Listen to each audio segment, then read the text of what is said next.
Well, I think Fame and Muscle Shoals Music is here because we're fiercely independent. We've been doing business with Bank Independent since the 70s, and to know that they've got our back, it means a lot. We've always been there, and it's always just been a phone call away.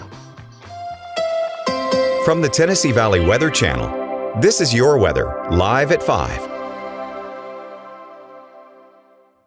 All right, we're live at 5 o'clock here on this Thursday afternoon in the Tennessee Valley Weather Center. And starting with the Arctic Air Sky Chem Network, we have more cloud cover across the area today than what we've had for the past few days out here, but still some sunshine at times.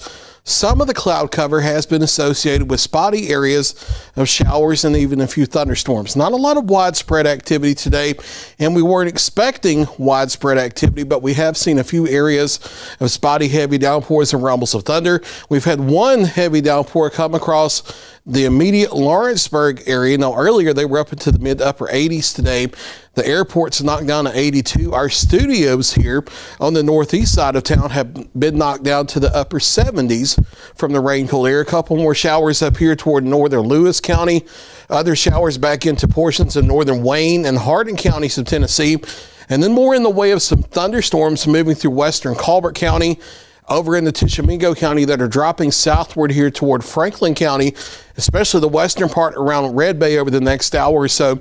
You may see some lightning and heavy downpours. Nothing severe and nothing expected to be severe through the evening here as this activity drops off to the southeast, and we do lose daytime heating around 8 or 9 p.m. and then things will settle down for the overnight.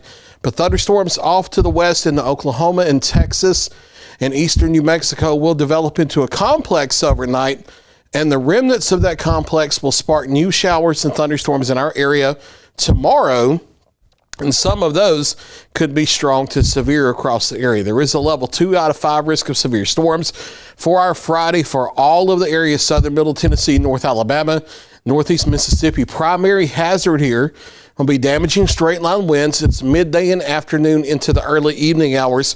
We'll be watching carefully. Additional thunderstorm complex activity possible in the area on Saturday, and I think that's also midday, afternoon into the evening, but that timing may waffle around a little bit. All of the area for Saturday as well under a level 2 out of 5 risk of severe weather. Primary hazard on both days, Friday and Saturday, is damaging straight line winds with a few storms of 50, 60, 65, or 70 miles per hour. Maybe some isolated quarter-size hail. Very, very small chance of any tornado activity. Not really expecting that to be a problem. It's just that you can never completely rule out a stray tornado anytime there's a severe thunderstorm on the board. And then we'll have to watch out for some localized flash flooding as the rain starts to add up with these rounds of thunderstorms, especially Saturday into Sunday.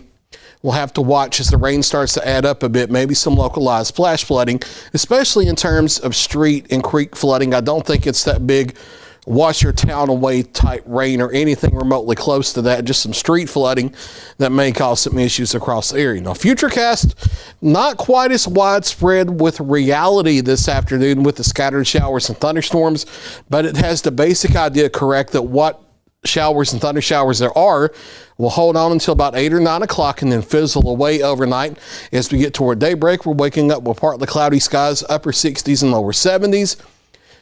And then as we head into the midday hour and we get into the upper 80s and even a few isolated lower 90s here and there, we get some daytime heating involved and scattered showers and thunderstorms start to develop. And as soon as they start developing, some of them could be severe, producing damaging straight line winds. They may start to organize into more of a complex as we head into the afternoon. From the remnant disturbance from the complex that will be west of our area tonight, that may increase the risk of the damaging wind gusts being a little more widespread across the area.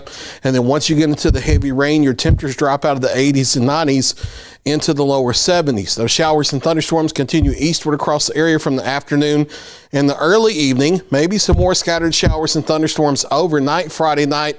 But with that bigger complex working over a lot of the instability, I'm not really thinking these will have a good chance of being severe during the late night of Friday night. And then Saturday morning, we're starting partly to mostly cloudy here, lows in the lower 70s. And as we get closer to midday, yet another complex of thunderstorms approaches the area.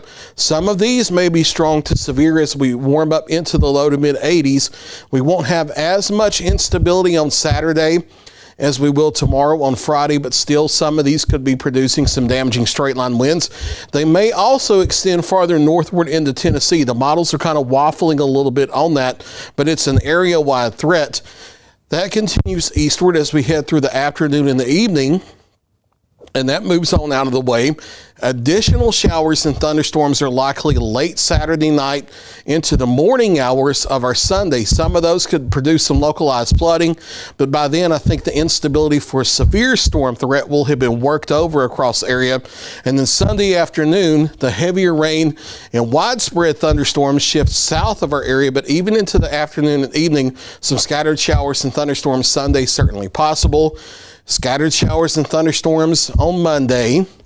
And then we've had to bump the rain chances up for going into the middle and latter part of next week as this disturbed weather pattern is starting to trend toward not really kicking out of the area. So we're going to continue daily storm chances for Tuesday, Wednesday, and Thursday of next week as well here with daytime highs into the 80s. Now it's going to be upper 80s and even a few lower 90s here and there for Friday, but as the clouds get in here and the rounds of thunderstorms to move in, we're going to get back to the lower half of the 80s from the weekend all the way into a large part of next week around here as we don't have as much sunshine. Maybe a few evening and overnight showers and thunderstorms here, especially before 8 or 9 p.m.